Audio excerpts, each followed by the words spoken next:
There have been some very inspirational moments being out here. One would definitely be sleeping outside. Tom and I slept outside for 10 years every night. It's over 10,000 hours. I'm trying to calculate it, but it changes your perspective on so many things. Not only did we, you look at this beautiful chandelier of stars above your head, and you feel and see the movement every night.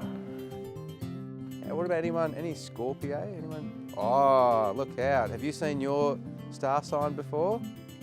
Getting under the Milky Way galaxy was an eye-opener beyond anything we've ever imagined. No light pollution, no atmospheric pollution. The penny dropped in a lot of ways about how people no longer get to see the night sky. Why don't we utilise it? I think there's other people here in this world that would really appreciate having some basic knowledge of the night sky. Should have a beautiful canopy of stars tonight. These are our beautiful swags. Tonight's going to be a bit of a special night because it's going to drop to maybe -3 or -6, so we got to make sure we double pack these swags with some good -10 sleeping bags, and we might get the telescope out and look at the beautiful stars tonight.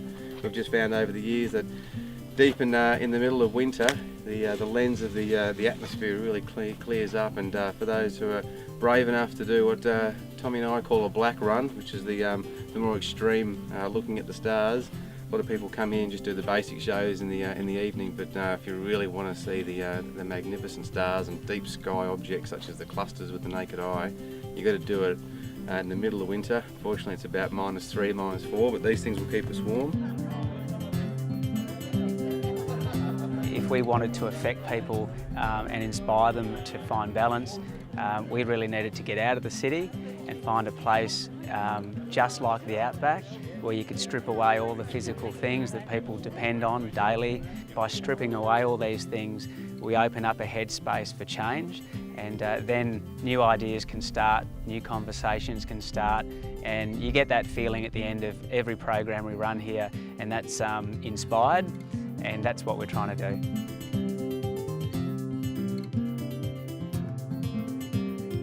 And it's actually better to go in there naked. Let's excuse all you. My clothes are shaking me. It's terrible. It's outrageous. But these are the swags, folks, and if you ever get an opportunity, whether you're in your backyard or wherever, but it's to certainly see the stars, and you're in that beautiful position just to look up while you're warm, and it's just one of the most magical experiences you can have by watching those stars for a couple of hours to go over. It's That's pretty right. nice. You can even see some classics coming out at the moment. There's a nice reddy tinge. It looks like a star up there on our left, straight up this direction. What would that be? You guys are good, eh? Yep. There's that. And as we go a little bit to the right of Mars, we see the general rule of thumb is that stars twinkle and planets don't twinkle like stars. They're quite a fine light. We've also got Saturn up there at the moment as well. We love introducing people to the swags, to the Aussie swag, and we've found over many years that this is the best bed in the world, and the night sky here really does all the work. You know, if you spend a night under the stars, and it seems to connect people back to something very, very powerful. No matter how you're old, you still learn something. It's the first time I've had a look through a telescope at a real planet. But when the evening ended and I saw Saturn, it just blew me away. It was wonderful. I can close my eyes and I can see the stars in my head, and we never thought that would become a job of ours, to be honest.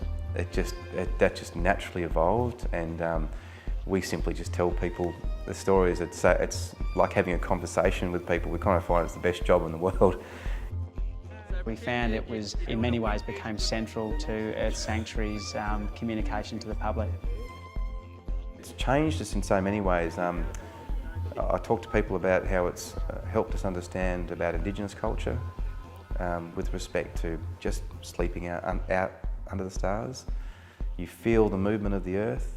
You remind yourself every second that you're sleeping out there that your planet is moving, and it reminds you how fragile we are, how amazing our planet is. It's my little hot water bottle. Baby little fella, come with me. Oh, You're not going to want to let one go. I know Scorpio's right above us. Rightio, well these swags are, they're we've loaded them with 2 sleeping bags. They're both -10s. It's maybe about -2 to -4. We'll see how we go. Anyway, the temperature's dropping, but there's the best way to see the stars.